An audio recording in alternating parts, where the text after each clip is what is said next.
So this is a video for GTA car kits. Today we're going to be installing a GTA car kit into a 2004 Nissan Murano. So we'll start off with what tools you'll need. You'll need a Phillips screwdriver. You'll need some kind of a hook or like a panel tool in order to remove a couple plastic pieces around here, and you'll need tapping, like self-stripping tap connectors in order to splice in the two wires. I'll show you later for what. So first off we'll start off with using our hook in order to lift up this panel and get access. Actually, we'll start off from removing this plastic piece underneath the radio. And how it comes off, we'll start off from this side, is that you need to take your hook and put it in this opening and kind of push it down, or well, this one comes off easy because I already took it out, but yours will be a little harder the first time. Well, I'll show you. You also need to disconnect this light and this connection on the bottom. So this panel underneath has 6 clips holding it, maybe even 8. And so there's 2 in the back, 2 on the sides, and 2 on the lower corner sides. So I started off from here. Well, it's better even to start off from where this clip is. Around here, get your hook and kind of pull it down. It comes down, and you need to disconnect this light connector in order to take this panel off. And what this gives you is, it gives you access to these 2 screws. There's one on this side, this one right here, this screw, and also on this side, same thing. This is the screw that you need to unscrew. So we'll leave it for after. There's 4 screws holding this radio, so 2 on the sides and 2 on top. In order to get to the top screws, you need to get your hook underneath this vent, and it comes up like that. And you don't have to fully remove it. You can just lift it up, and you'll see there's 4 screws underneath here, but you only need to unscrew 2. These ones in the middle, these 2, that's the ones you need to unscrew in order to take the radio out. So we're gonna go ahead and remove all 4 screws, 2 on the sides and 2 on the top, and we'll remove our radio. So we'll go ahead and do that with our Phillips screwdriver. So now we removed our screws, 2 on each side and 2 on top, and our radio is ready to come out. And you kind of have to lift it up and pull it out, just like that. And we're gonna put it on its side. So the next step, when you have your radio out, is to take your GTA car kit.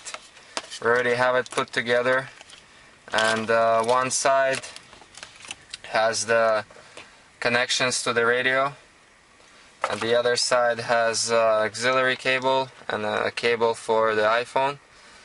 So this with the Nissans, it's complicated, kind of complicated, because you have to connect the socket. You'll see there's an open port on the back of the radio for this socket to go in, but you also need to connect the 12 volt and 12 volt switched, and for this step you need the self-tapping and self-stripping connectors in order to splice in the wires. So you can get them in the electronics store, but for Nissan Murano, I'll show you, but we're gonna do it off camera. But for the 12 volt, you need to connect it to the thickest. You see this wire with electrical tape. That's the thickest yellow wire right here. You need to connect it to this one. Tap it into that one, and this red wire goes to pink and black wire. You have to tap it into that. If you don't do that, then your iPhone's not going to be charging. And we suggest, if you're not comfortable with doing that yourself, is get it installed by some professional. But we're gonna go ahead. We'll show you how this connection goes in here. This socket. As you can see, there's an open port there, so we just plug it in and until it clicks, and you have these two wires, and we're gonna go ahead and we're gonna connect them. So we just connected our the two wires, the yellow and the red. We tapped them into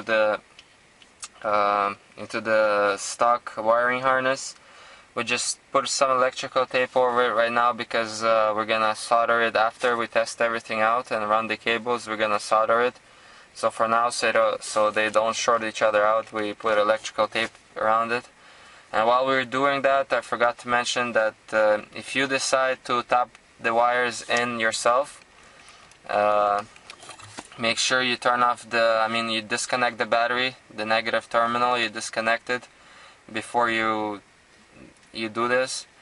And so once it's connected, you can put the radio back for now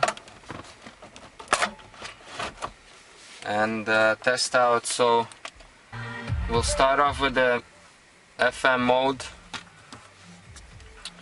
Even in FM mode, as you can see, it's charging now. So we're gonna go ahead, we're gonna press CD,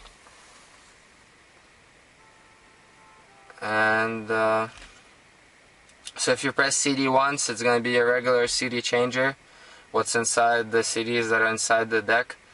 When you press it again, it's gonna say CD changer 1, and we'll start off from being in CD 1. So how it works is in CD 1, that's your regular hybrid mode. In this mode, you can choose the songs yourself, and but you can still switch the songs through the radio. As you can see, I'm switching it through the radio, and also steering wheel controls. Right here, just look at the iPod. I'm switching it through the steering wheel. And so another option, another way you can control the iPod is if you like, by organizing everything in playlist.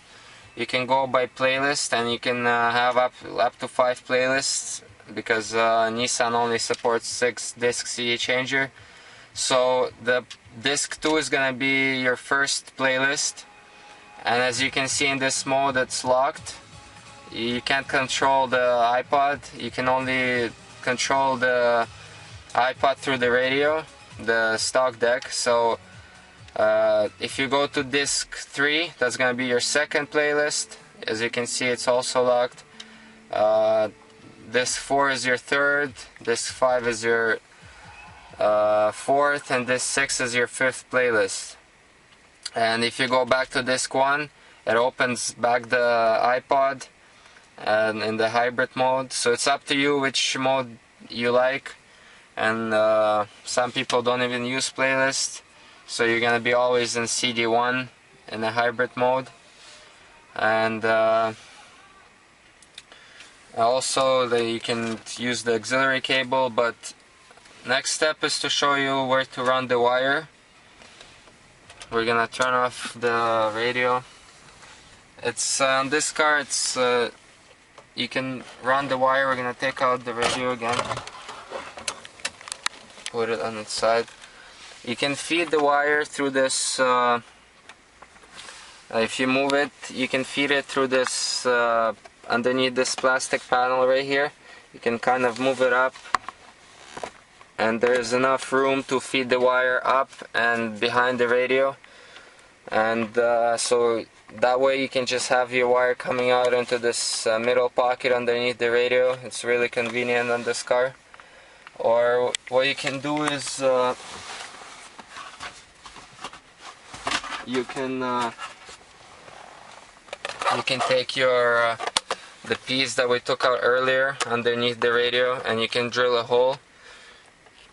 But there's no need on this car because that panel underneath it moves, so you can feed the wire no problem underneath there. You don't really need to drill the hole.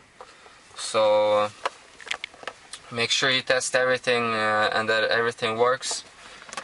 And this was the video for GTA car kits on a 2004 Murano. So if you have any questions, please ask, and we'll see you next time.